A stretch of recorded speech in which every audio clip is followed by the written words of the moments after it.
The story opens with a young adventurer named Orun, who suddenly finds himself completely alone inside a dangerous dungeon. Before he can even process the situation, a group of demonic rabbits jumps out from behind and launches a surprise attack on him. Instead of panicking, Orun grips his sword and charges forward. With precise movements and sharp instincts, he cuts them down one by one. As the dust settles, he thinks to himself that maybe he still has what it takes. Maybe he can still become a true swordsman. But the danger isn't over yet. Moments later, several goblin monsters appear behind him, clearly ready to kill. This time, Orun decides not to rely only on his sword. He tells himself that instead of pure swordsmanship, he will use support magic. Orun is actually an enchanter. A green aura begins to surround his body as he activates his magic, and his power fully awakens. He prepares himself to face the monsters head-on. In this world, support magic is extremely rare because it can drastically enhance physical abilities, turning an ordinary human into a powerful warrior. Using support magic on himself, Orun rushes toward the goblins and defeats them one after another with overwhelming force. However, support magic has a serious limitation. It can only be maintained for 3 minutes at a time.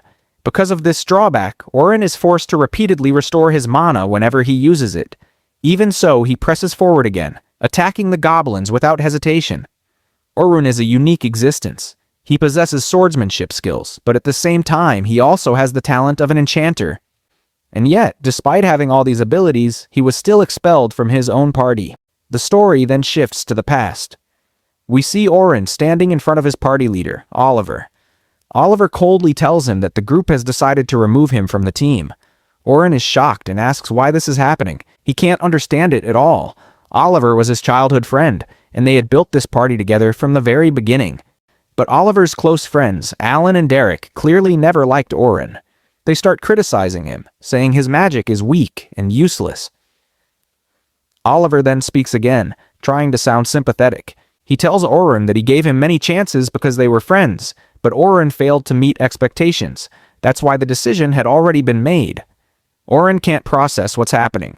These were the people he trusted the most. He dedicated 8 years of his life to this party, and now they're throwing him away. This party had once cleared the 94th floor of the southern dungeon, a floor known for being incredibly dangerous. After that achievement, they became famous as the Heroes Party. Orun gave everything he had to support them, his magic, his strength, his loyalty. And now they were discarding him like he meant nothing. Derek openly mocks him, saying that Orun has no real power. He compares him to other enchanters they met during recent raids, claiming those enchanters were far superior. Orun finally speaks up, confused and hurt. He reminds them that he is actually a swordsman who willingly took on the role of an enchanter for the sake of the team. But Derek shuts him down, saying Oliver is a better swordsman anyway, which is why Orun was forced into that role. At that moment, Orun realizes arguing is pointless. They already found his replacement. When he hears this, his eyes widen in disbelief. His own childhood friends had betrayed him. With nothing left but his dignity, Orun leaves. As he walks away, Alll mocks him, calling him a jack of all trades, someone who is good at nothing. So the story then returns to the present. Orun finishes off the remaining goblins and clenches his fist. He vows to become far stronger, someone who masters both swordsmanship and support magic, becoming the most powerful swordsman enchanter this world has ever seen. With his task complete, Orun heads toward a magical crystal deeper in the dungeon. Suddenly, a frightened group of adventurers comes running toward him in panic. They look traumatized and terrified. Orun initially ignores them, but then he overhears their conversation. One of them says they barely escaped from an orc monster. Another nervously asks what will happen to the girl they abandoned behind. Someone immediately tells him to stay quiet and make sure no one finds out. Hearing this, Orun suddenly stops. Anger fills him. These people betrayed their own teammate, just like what happened to him in the past. Unable to control himself, Orun approaches them and confronts them directly, saying he despises people like them. The adventurers try to justify themselves, claiming they had no choice and did nothing wrong. Their leader, however, loses his temper and attacks Orun. Orun easily blocks the attack and throws the leader aside like he's nothing. He demands to know where they left the girl. The scene then shifts to the dungeon, where we see the abandoned girl alone and trembling. She hides along the walls and uses barrier magic to protect herself from the approaching orc monsters. The orcs begin attacking the barrier, and eventually, it shatters completely. In despair, she thinks this is the end. But suddenly, a strong gust of wind blows through the dungeon. Oren appears. Without wasting a second, he activates his support magic and swordsmanship together, cutting down the orcs with incredible speed. The girl watches in shock. She has never seen someone who can use both sword skills and support magic at the same time, a combination that is unbelievably rare. Oren pushes forward and finishes off the orcs with his enchanted sword. He then turns to the girl and asks if she's hurt. She replies that she's okay. They eventually make it out of the dungeon safely. Oren begins walking away on his own path, but the girl suddenly stops him. Her name is Sophia. She shyly asks him to wait. Oren doesn't understand what she's trying to say, but then she gathers her courage, tries to act cute, and finally asks him if he would like to go out to dinner with her. Oren, being the kind-hearted guy he is, simply cannot bring himself to refuse. Even though he hesitates, he eventually agrees to go to dinner with Sophia. The two of them begin walking together, but as they move forward, something catches Oren's attention. He notices a strange crest embroidered on Sophia's clothing. At first, he can't quite place it, but after a moment, it hits him. He has seen that symbol before.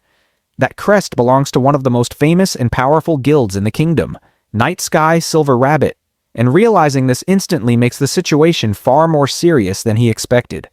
Soon after, they arrive at a small local restaurant. That's where Sophia suddenly runs into her older sister, Selma. The moment Selma sees Sophia sitting with Oren, she completely misunderstands the situation and assumes Oren is her boyfriend.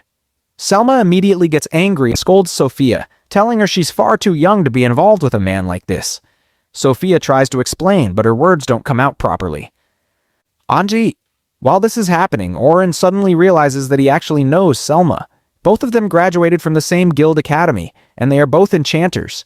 In fact, Selma isn't just any enchanter. She's considered one of the greatest enchanters in the entire kingdom.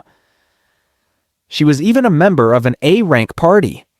It was Selma who revolutionized the role system used by adventurer teams, introducing clear positions like attacker, defender, and supporter. Her support magic was so influential that it spread across the kingdom and even beyond. Ironically, it was after witnessing Selma's overwhelming support abilities that Oliver and the others decided to remove Orca. As Oren looks at Selma, he notices she's staring at him in a strangely intense way. At first, Selma still believes Oren and Sophia are lovers, but that misunderstanding is quickly cleared up. However, she now gets the impression that Oren has no romantic interest in Sophia at all. At that moment, Sophia steps forward and pleads with her sister, asking her not to scold the man who saved her life. This is when Selma finally learns the truth, that Sophia had entered the dungeon alone, and Oren was the one who rescued her. Realizing her mistake, Selma apologizes to Oren and all the tension fades away. The three begin talking casually, but Sophia is completely confused about how Oren and Selma know each other. Selma, on the other hand, is shocked to discover that Sophia has no idea who Oren really is. After all, Oren was a member of the famous Heroes Party.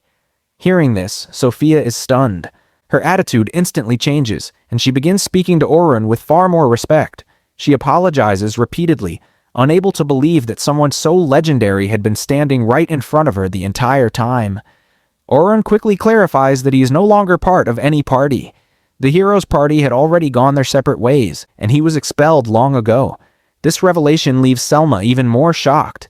She can't believe that someone would willingly remove such a powerful enchanter from their team. Selma then asks him a simple question.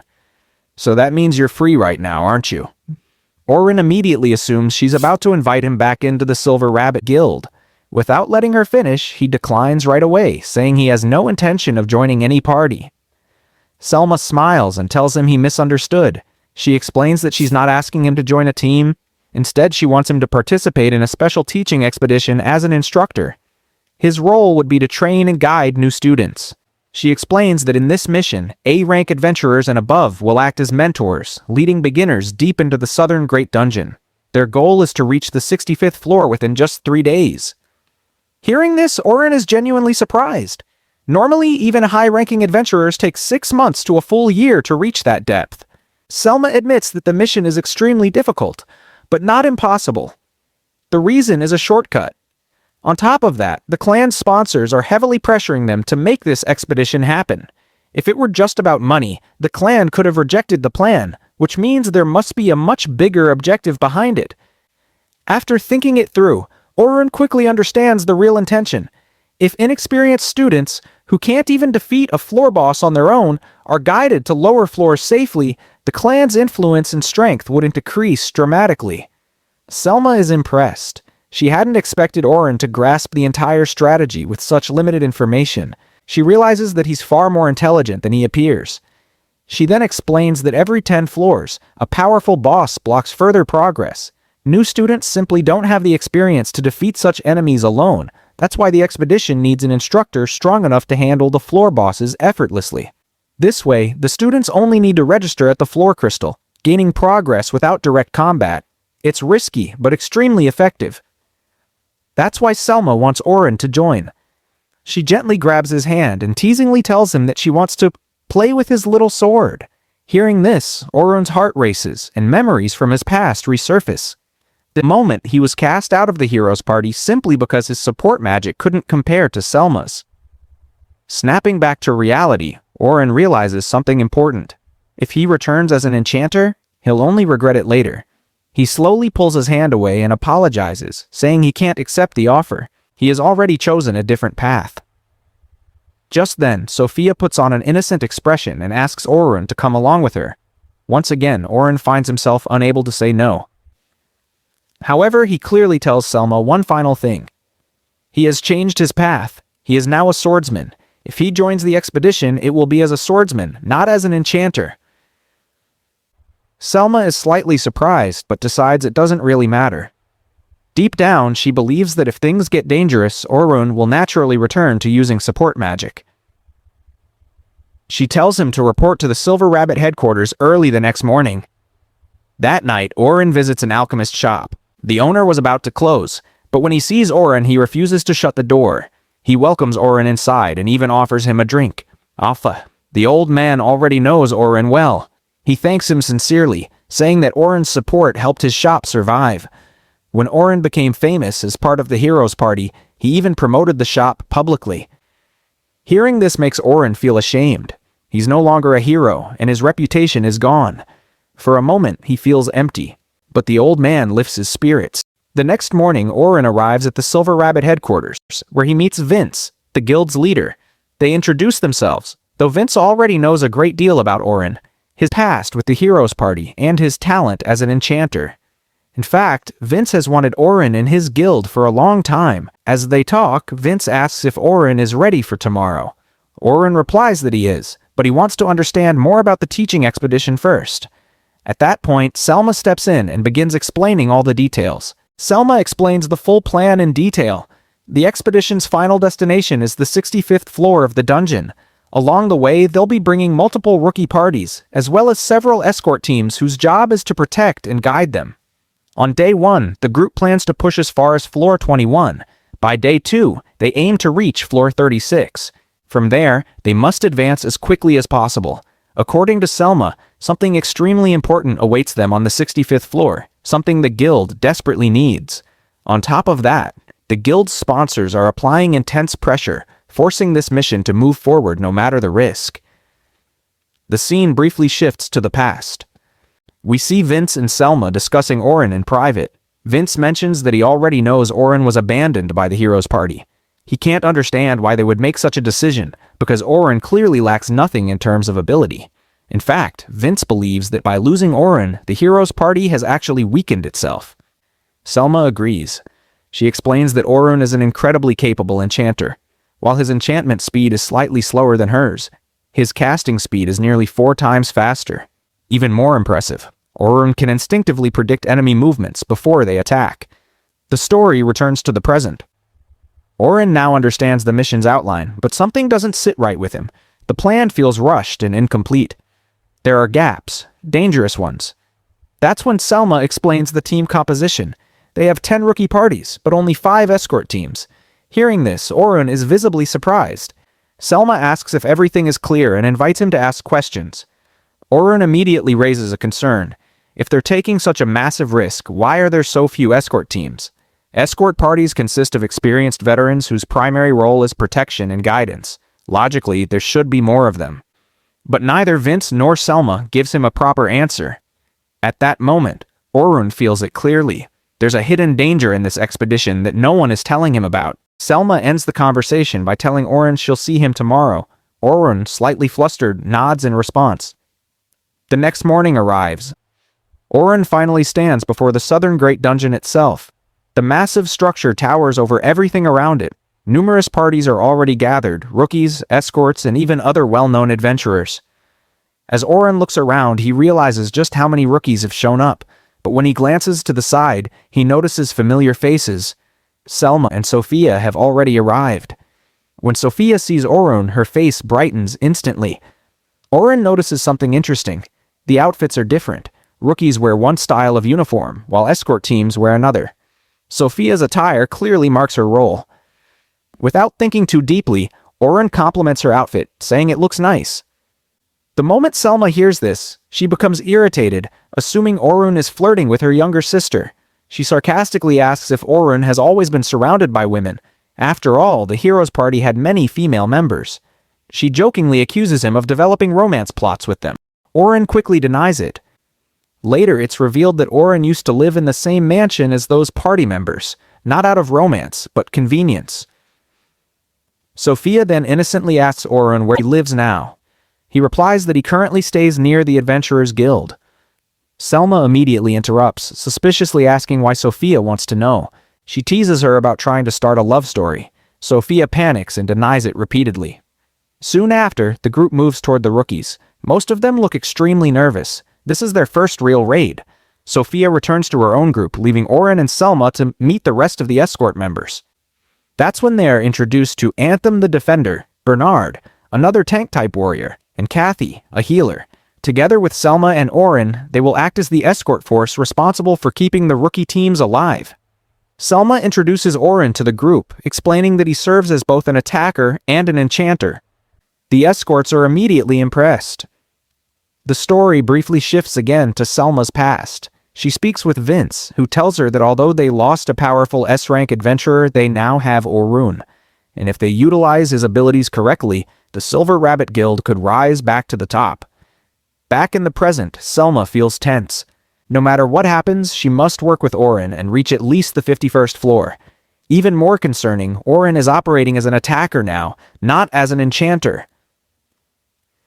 Selma calls Orun over and suggests they meet the rookies together. They approach the new students, and Selma begins speaking to them gently. She can tell they're terrified. To reassure them, she introduces Orun.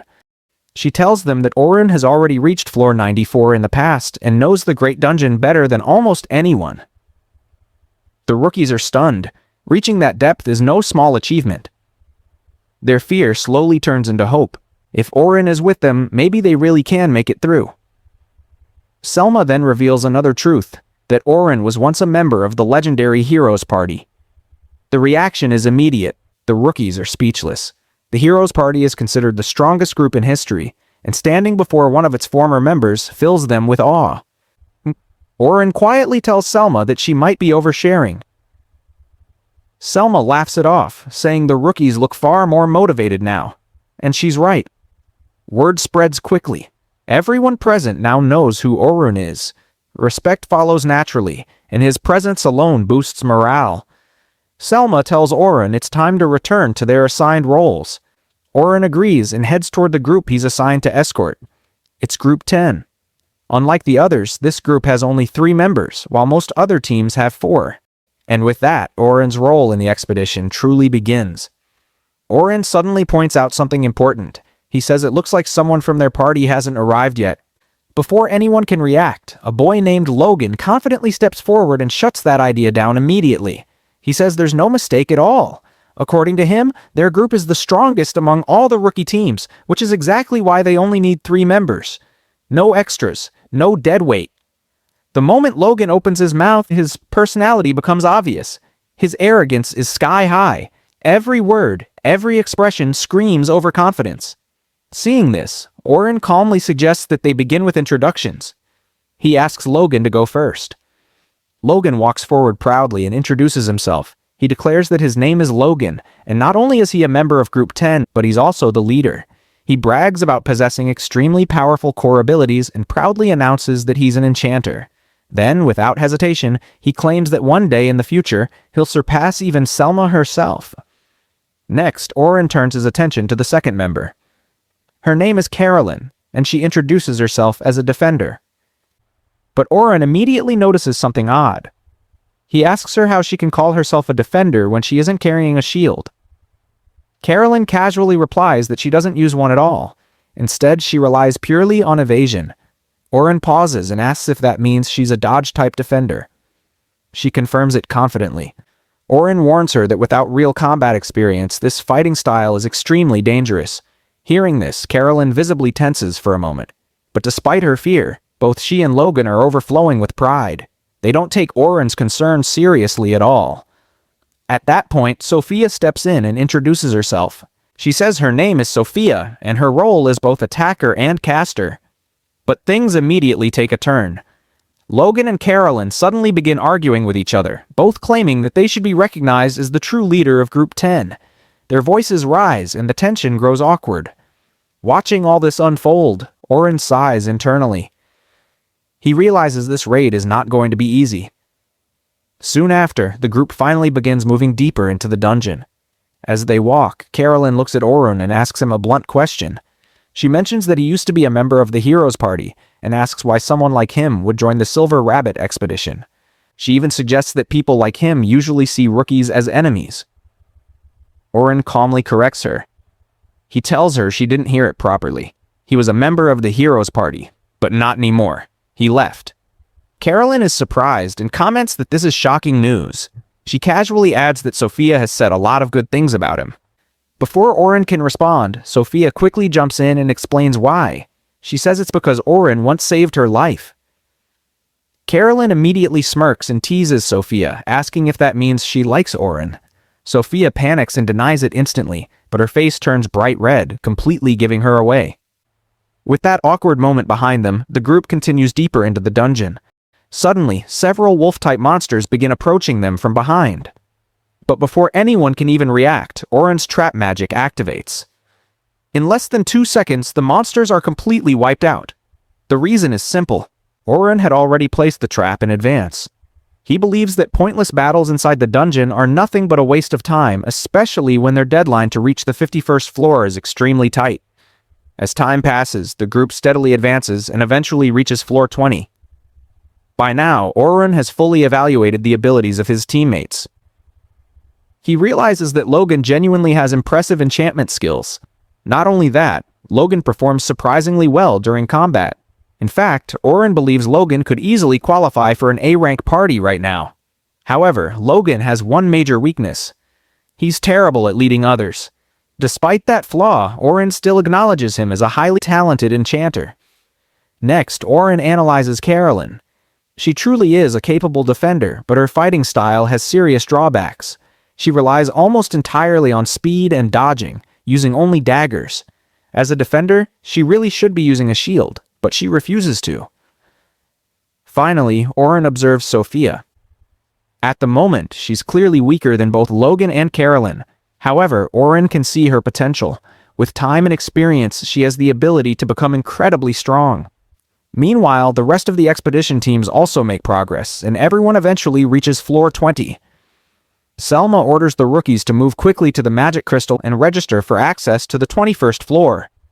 The rookies follow her instructions and complete the registration. With that, the day finally comes to an end. They've successfully completed their objective for the day, gaining access to the 21st floor. Later, Selma and Oren talk privately. Oren admits that Selma was right. Group 10 has a lot of potential. However, he also confesses that he's worried about Carolyn. The next morning arrives. Oren is clearly in a bad mood. Overnight, news articles have spread everywhere. The truth is now public. Oren was banished from the Heroes Party. Everyone knows. The anger burns inside him, but there's nothing he can do about it. He heads out to continue his work. Suddenly, he hears someone calling his name. He turns around and there she is. Running toward him is Luna, his childhood friend and a current member of the Heroes Party. In the past, Luna and Oren were extremely close. She always looked after him, even during their time in the heroes' party. Luna begs him to come back. She asks him to return to the heroes' party. But Oren knows it's impossible. In his heart, he apologizes to her. The day Oren was banished, Luna wasn't even there. If she had been, she might have fought for him. At least a little. Luna reminds him of the promise they once made together. She says they had all sworn to conquer the Great Dungeon side by side. Hearing this, Oren finally snaps. He says he remembers everything. That promise was made by 3 people, himself, Luna, and Oliver. But Oliver was the one who personally threw him out of the team. Because of that, there's no path left for him to return. As Oren speaks, memories of the past flood his mind. The 3 of them truly were close friends once. But now, Oren can do nothing except move forward alone. Oren was still thinking about that newspaper article. The same one where the hero party had published news about him. It said that Oren was not a good enchanter, and that was the reason he had been expelled from the party. Oren sighed and said to himself, I knew this was going to happen, but I didn't expect it to happen this soon. Soon after, Oren arrived to clear the dungeon. Today's target was from the 21st floor to the 35th floor. As soon as he reached the dungeon entrance, he noticed something strange. All the kids around were talking about the same newspaper article, about Oren being kicked out of his party. Ignoring the whispers, Oren walked toward his current party and greeted them. Good morning. They replied back with the same greeting. Inside his mind, Oren thought, I know how many questions must be running through their heads. Just then, Caroline spoke up. Master, the news published today. It's wrong, right? Oren replied calmly. In a way, it's both wrong and right, because I am weak. Hearing this, all 3 of them were shocked. Sophia immediately said, No, that's impossible. You're not weak at all. That newspaper is full of lies. However, Logan had already started believing the article. In his mind, the thought had settled that Oren was weak, and that even his own party had abandoned him. Because of that, Logan's attitude toward Oren began to change. Soon, the party entered the dungeon. Oren spoke. I hope we perform the same way we did yesterday. Everyone replied confidently. Yes, don't worry. But Logan turned his face away with an irritated expression. Inside his head, Oren planned everything. Up until the 31st floor, I'll let my juniors take the lead. I'll stay back and support. From the 31st to the 35th floor, I'll need to be more careful. And just like that, they began clearing the dungeon. They passed the 24th floor, then the 29th, and finally reached the 31st floor. Suddenly, Oren stopped. Wait, I can sense monsters ahead. Stay here. Moments later, multiple monsters appeared. Goblins and orcs. Oren quickly gave orders. Caroline, take care of the goblins. Yes, she replied. Sophia, attack the orcs. Then he turned to Logan. Logan, boost them with your magic.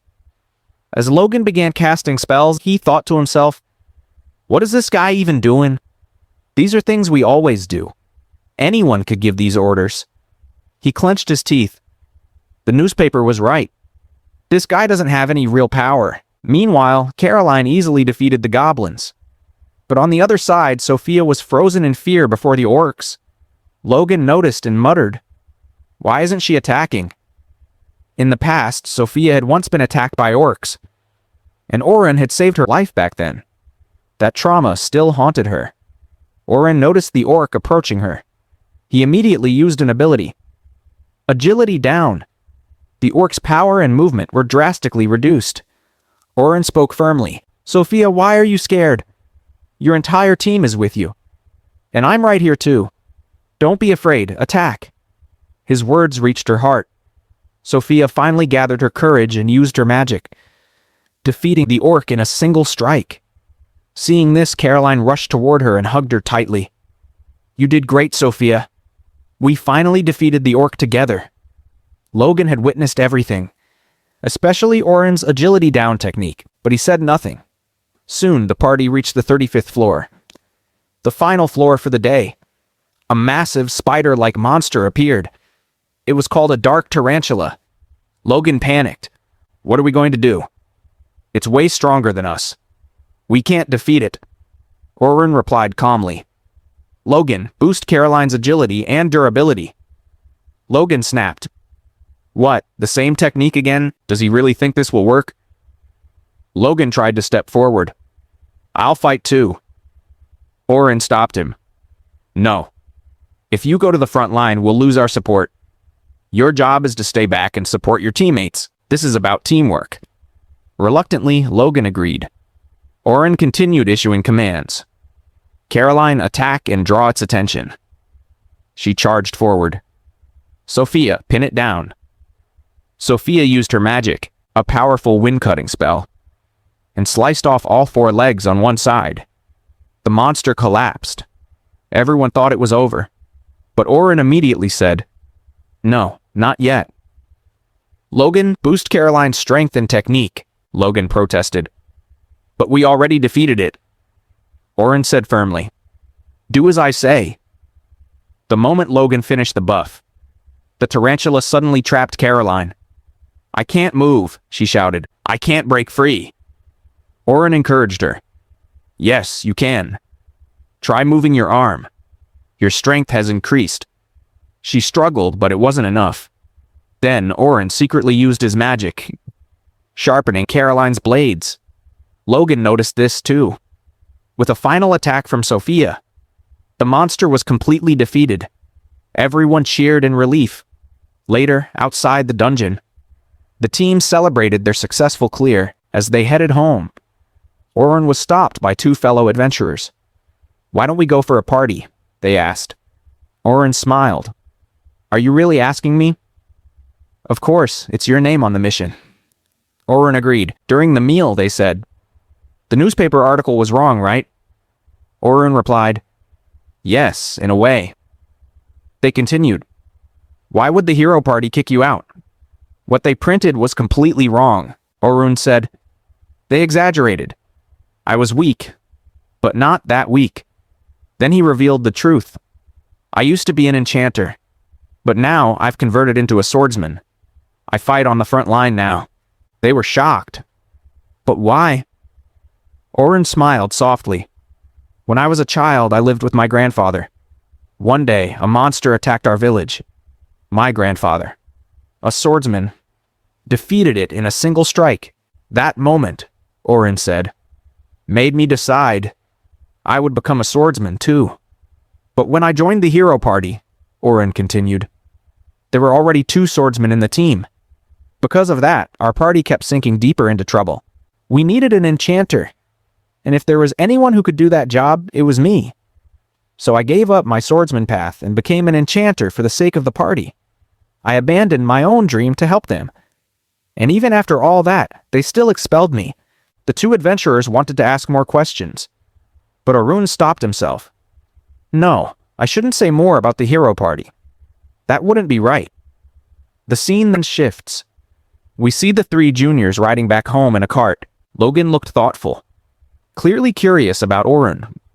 He suddenly asked Sophia, That day when the orcs attacked you, you were alone, right? Yes, Sophia replied. Why? Logan continued. When Orun saved you, was anyone else with him? No, it was just him. Logan's eyes narrowed.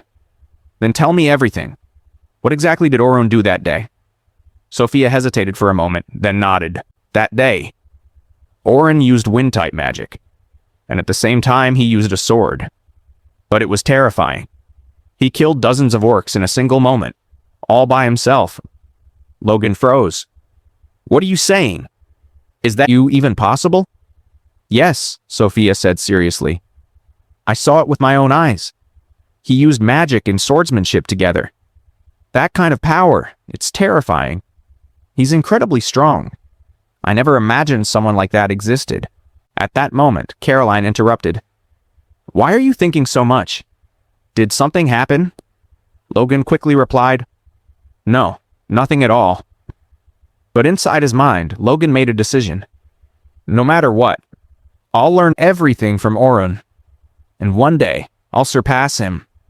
The scene shifts again. We return to Orun, still sitting and eating with the others. Inside his mind, he thought, I don't think the hero party will be able to go beyond the 94th floor without me. And the reason for that? You'll find out soon. Someone then asked, Orun, what kind of swordsman do you want to become? You must have your own style. Orun smiled. Yes, I do. I want to become a swordsman who can clear lower floors alone. Someone who can solo every floor of the dungeon by himself. Hearing this, everyone was shocked. Then they smiled and said, I know you'll become that kind of swordsman. The scene shifts once more. We see Sophia and Caroline taking a hot bath together. Sophia was lost in thought. Tomorrow is the last day. After that, I won't be able to see Orun anymore. Caroline replied gently. Don't worry so much. Why don't you ask Orun to stay? Tell him to remain here and train you. Finally, the scene shifts again. This time, we see the hero party, as they prepare to enter the dungeon once more, ready to begin another dungeon clear.